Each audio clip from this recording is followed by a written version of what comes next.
Como vocês já comentaram comigo que tiveram em outras disciplinas, eu acho que dá para avançar mais rápido sobre a questão da amostragem de sinais e que para vocês já deve ser sabido de que se eu tomar amostras de diferentes sinais a uma mesma frequência, mesmo período de amostragem, eu posso obter a mesma informação, como aqui tomadas 5 amostras, de sinais, ou 4 amostras, de sinais com frequências diferentes e características completamente diferentes. Um sinal de 250 Hz, de 750 Hz ou de 1250 Hz, eles geram as mesmas amostras se forem tomadas nos mesmos instantes. Como é que eu vou dizer qual é o sinal real a partir das amostras tomadas? Como é que eu vou conseguir depois regerar o sinal a partir do sinal amostrado?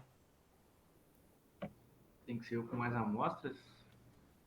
Não, mas olha só, são as mesmas 4 amostras Não, é que tomadas. consegue, porque, pelo aquele princípio, tem que ser o que está valendo no período de amostragem. É o que contém informação, não? Na verdade, olha só, aquele teorema que a gente vai ver fala em largura de banda do sinal. Não fala em valor de frequência absoluta. Tá, então aqui ele se perde, então, tipo, não tem, não sabe, então. Se eu tiver uma informação adicional que me diz que esse sinal está abaixo de 500 Hz, eu consigo dizer que ele é esse 250. Se eu tiver informação de que ele está entre 500 Hz e 1000 Hz, eu consigo dizer que é 750. Se eu tiver informação de que ele é mais de 1000 Hz, eu consigo garantir que é 1250 na hora de regenerar o sinal a partir das amostras tomadas. Entra uma informação adicional. É pelo período, né? É relação entre período de amostragem e largura de banda do sinal Sim. e ocupada. Veremos isso um pouquinho mais de detalhes agora. Conforme o teorema de Nyquist-Shannon, que eu acredito que vocês já ouviram falar muito, é possível reconstruir o sinal original a partir das amostras tomadas, sem nenhuma informação adicional. É necessário que se respeite o teorema de amostragem que diz que, para um sinal de largura de banda B, ele ocupa uma faixa de espectro com frequência inicial e frequência final afastadas de B Hz. A taxa de amostragem constante é uma restrição desse teorema, né? A taxa de amostragem é constante e amostras espaçadas igualmente no tempo. Fs, a frequência de amostragem tem que ser 2 vezes a largura de banda do sinal. Obviamente, 1 sobre Fs vai ser o período de amostragem, pois as amostras são afastadas no tempo de 1 sobre Fs. O sinal que está aqui em cima, as amostragens estão afastadas de 1 segundo, em milissegundo, perdão, pela escala de tempo. Portanto, é 1 kHz a taxa de amostragem. Eu acredito que isso é um conceito que para vocês já está bem redondo e não vale a pena a gente bater em cima.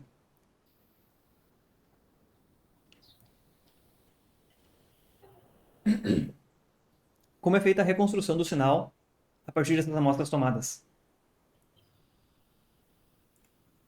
A reconstrução do sinal ela será o resultado do produto das amostras tomadas pelo formato do pulso que vai ser utilizado na reconstrução do sinal.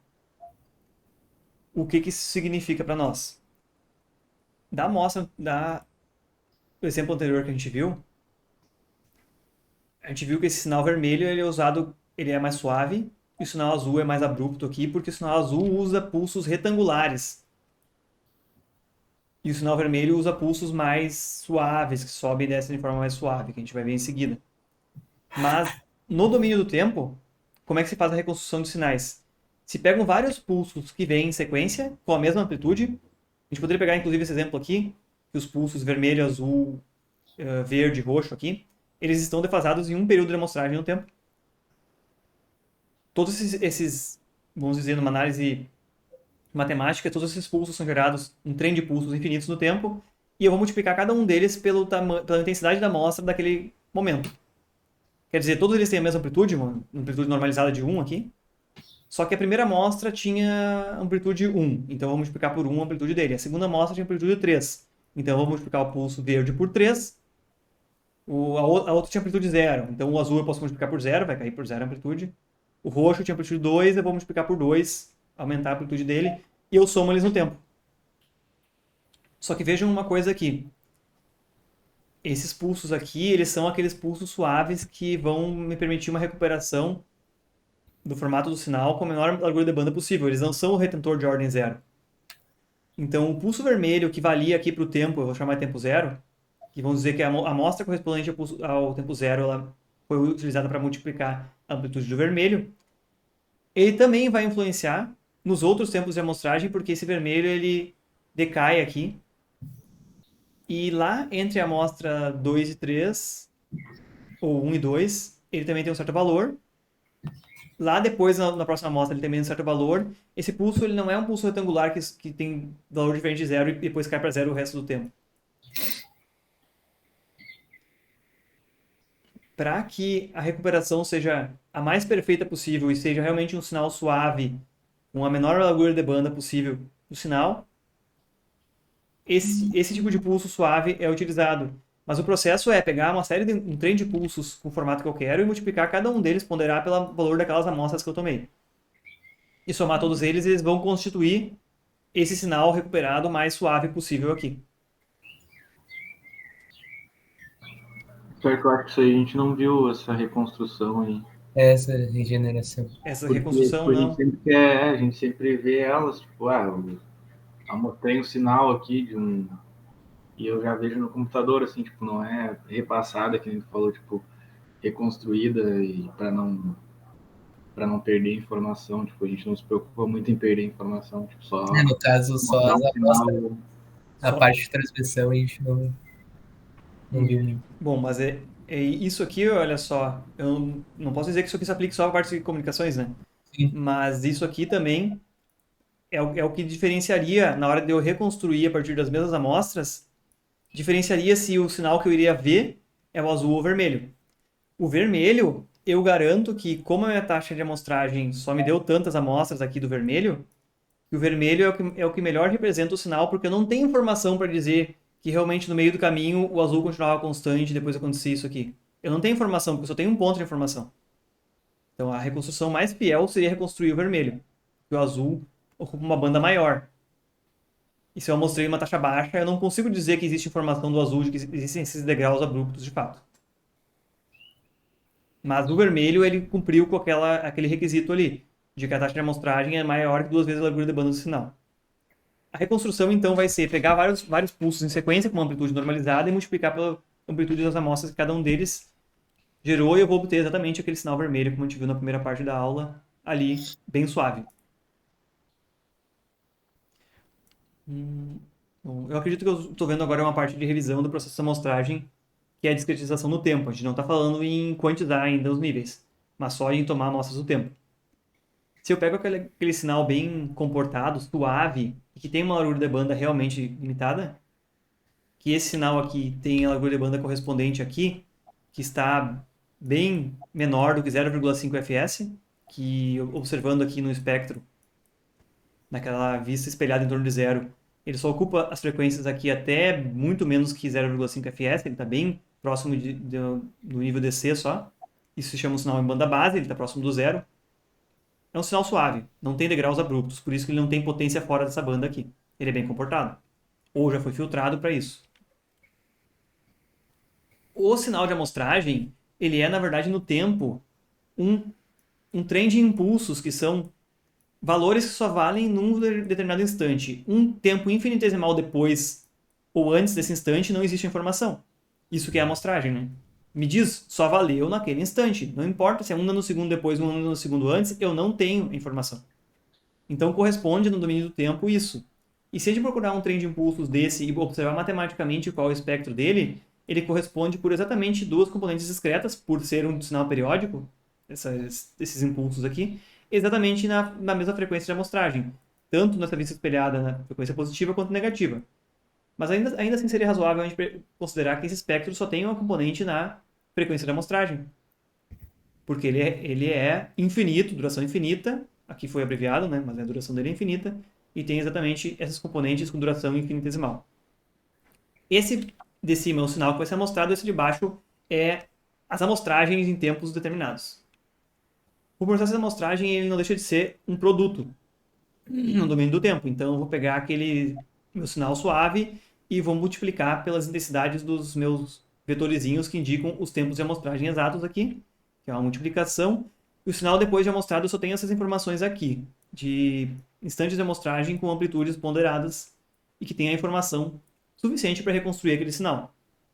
E o que acontece na frequência é que eu vou ter réplicas desse sinal em torno de zero, tomando somente a partir dessas amostras tomadas, e também vou ter réplicas em torno de fs, em torno de menos fs, em torno de 2fs, menos 2fs, em torno de 3fs, menos 3fs, e isso se estende ao infinito, para os dois lados do espectro. Porque afinal, esse trem de impulsos que eu usei para fazer a discretização, ele tem um espectro infinito para os dois lados, estende ao infinito. Isso que vocês lembram da questão da amostragem? Lembram onde isso vai chegar?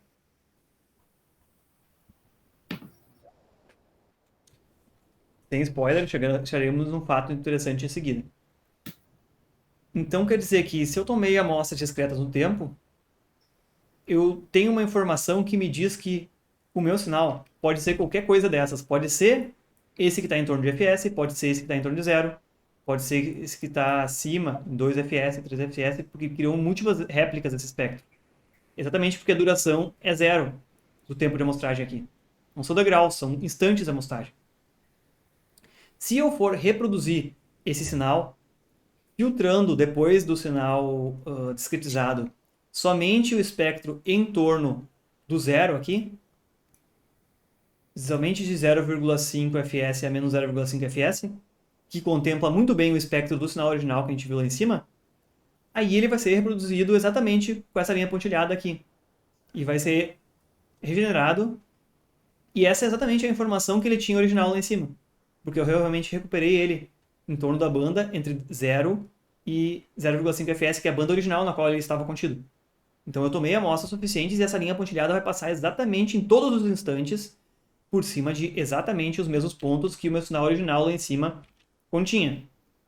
Porque eu peguei o sinal amostrado e filtrei ele aqui, em torno dessa banda essencial. E essa banda essencial é determinada por metade da frequência de amostragem para cima ou para baixo. Essa banda aqui. E é garantido que esse sinal em linha pontilhada aqui, ele realmente representa tudo isso. O que pode ser mais fácil para um filtro prático? Não tem como filtro prático, lá que a gente viu todos os tipos de filtro em computadores operacionais, de filtros passivos lá, fazer esse roll-off zero aqui, que ele realmente rejeite completamente tudo.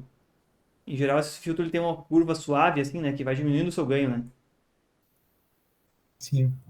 Inclusive, a gente comentou lá sobre separação de canais em radiofrequência lá, em FM.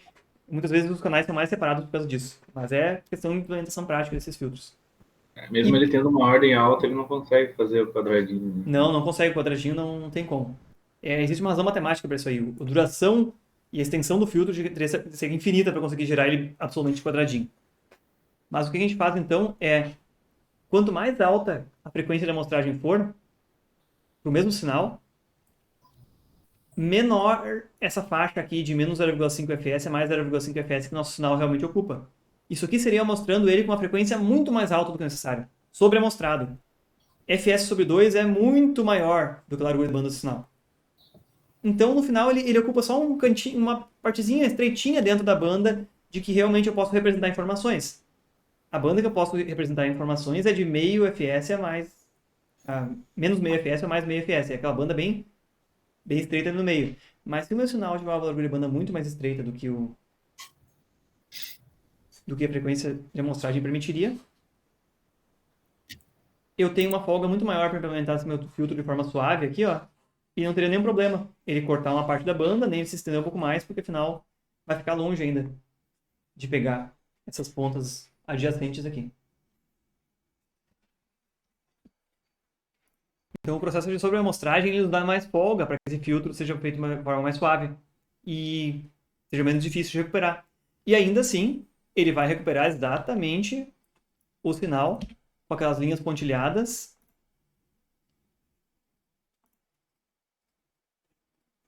Desculpe, trancou minha gravação aqui. Trancou minha tela. Aqui, ele vai recuperar exatamente o mesmo sinal, só que com mais amostras, então ele tem uma maior folga para poder filtrar esse sinal e manter ele sem distorção. Sobre a amostragem, então, eu tomo mais amostras do que seria o mínimo necessário. E não é um problema. Sistemas práticos geralmente utilizam sobre amostragem para facilitar essa filtragem analógica dos sinais depois. E subamostragem é o oposto, é se eu não atingir aquele requisito mínimo de fs sobre 2 ser maior ou igual do que a largura de banda. E o que acontece quando eu tento fazer isso é que o espectro do meu sinal ele se espalha além dessa janela na qual eu posso garantir que existe informação. E olha só, as múltiplas réplicas do meu sinal que estavam em torno de fs e também as outras réplicas de mais alta ordem, elas se sobrepõem um pouco. E aí, mesmo que eu tivesse um filtro ideal com essa resposta retangular aqui, caiu parte da energia dessa segunda réplica dentro do meu banda do meu sinal aqui, ó. Parte da energia da segunda réplica caiu para dentro da minha banda. Isso aqui gerou distorção e o meu sinal não vai mais ser recuperável aqui. Quer dizer, eu peguei menos informação e menos amostras do que eu precisaria para recompor esse sinal. Isso aqui, esse efeito de subamostragem, é o que gera o que a gente conhece por aliasing.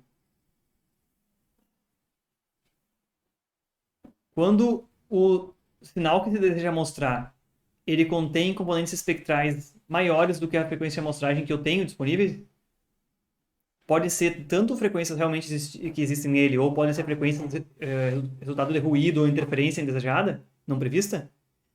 Criam-se componentes que são vistas dentro do espectro desejado do sinal depois de recuperado ele, mas que não existem na prática no sinal original antes de amostrado. E aí a gente consegue ver que eles, em prático, é essa foto aqui, que a gente consegue, acho que, encontrar na Wikipedia, se não me engano, com a resolução completa, em que se eu diminuir ela aqui, seja na minha tela, vai gerar esse efeito de aliasing. E eu intencionalmente fiz uma redução dela e botei aqui do lado, para vocês observarem que é uma parede de tijolos, bonitinha, legal, só que esses contrastes entre os tijolos aqui, o rejunte, ele é tal que se eu diminuir a resolução da imagem muito, eu não consigo mais diferenciar todos esses contrastes do rejunte entre os tijolos e gera essas ondas aqui, uma impressão ruim. Eu, inclusive, posso acreditar que se vocês estão vendo a minha tela em escala, aí na transmissão, tanto na gravação do vídeo ou aqui na minha transmissão no Meet agora, se vocês diminuírem o tamanho da minha tela, vocês vão observar eles, inclusive nessa imagem aqui. Se vocês diminuírem e fizerem a escala dela aí. Deixa eu observar se não vai acontecer esse efeito aqui se eu diminuir. Não, aqui ficou uma miniatura, ficou imperceptível, mas não gerou o efeito de aliasing. Mas se ele for feito de forma errada, a gente vai observar essas ondas aqui, ó. Que é esse efeito de que componentes das réplicas do sinal amostrado, que estariam esses laterais aqui, por ter uma frequência de amostragem muito baixa, subamostragem, é o que aconteceu aqui embaixo, caem dentro da banda do sinal e criam componentes aí que seriam aquelas ondas que não existem de verdade na foto original. Existem só por eu ter amostrado ele com uma frequência menor do que a largura de banda dele. Do que 2 vezes a largura de banda dele, perdão. Isso aqui também, filtros anti-aliasing também fazem isso para evitar quinas serrilhadas, né? Em jogos eletrônicos, aquelas quinas serrilhadas feias são resultado disso aí também, algumas vezes.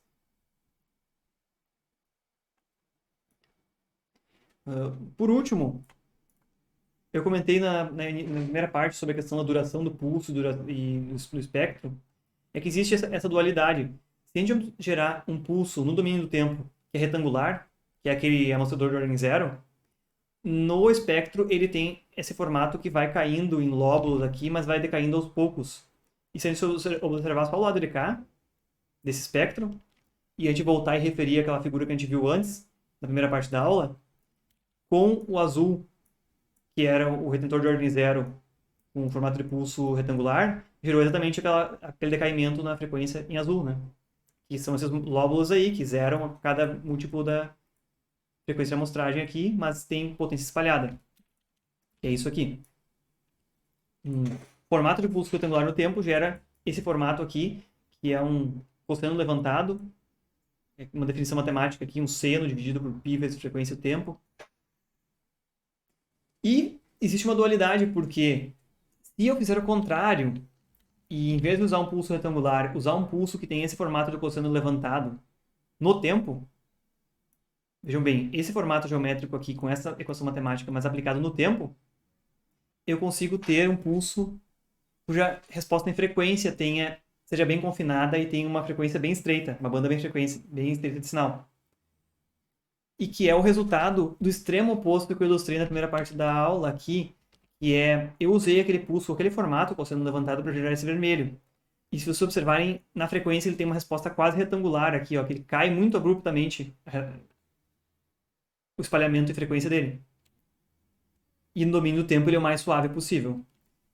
O formato no domínio do tempo desses dos pulsos que eu sobrepus em cada uma das amostras aqui para gerar esse sinal vermelho, ele tem mais ou menos esse comportamento aqui, ou está melhor ilustrado aqui embaixo.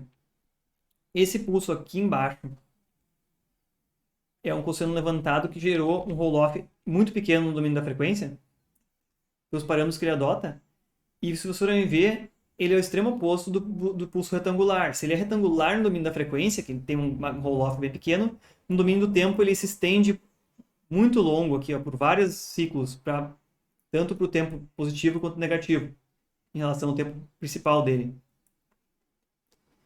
E se eu utilizar esse pulso com parâmetros diferentes em que ele é mais suave, que ele é mais parecido com o retangular, que seria o caso de cima aqui, ó, esse primeiro aqui é mais parecido com o retangular, porque ele tem composição mais abrupta e poucas componentes antes e depois dele. É quase retangular. Na frequência ele decai suavemente e se espalha mais na frequência. Então, um pulso retangular no domínio do tempo gera um recaimento no domínio da frequência que se espalha mais. Que é basicamente esse exemplo aqui. No domínio do tempo retangular, ele se espalha mais na frequência ao longo de mais vezes no espectro. E já o extremo oposto, que é um pulso com bastante suavidade no domínio do tempo, que tem essa questão de que ele se espalha por mais períodos, apesar de não influenciar nas amostras dos outros períodos, ele tem um roll-off, ou ele é bem abrupto no espectro, a gente consegue concentrar a energia dele bem dentro da banda que a gente deseja. São os extremos opostos e que mostram essa dualidade. Então, um retângulo no domínio do tempo gera esse cosseno levantado do decaimento na frequência, e se eu gerar um pulso com esse formato de cosseno levantado no domínio do tempo, que é bastante suave, ele vai gerar algo bem comportado no domínio da frequência, só ocupando a mínima banda possível, necessária. Por último, só para não passar em branco, a quantização. Depois a gente já mostrou o sinal, a gente vai quantizar ele. Ele vai gerar sempre um pequeno erro, porque é para o sinal analógico para o sinal digital. Sempre vai perder um pouco de informação, de uma pequena diferença entre os degraus ali.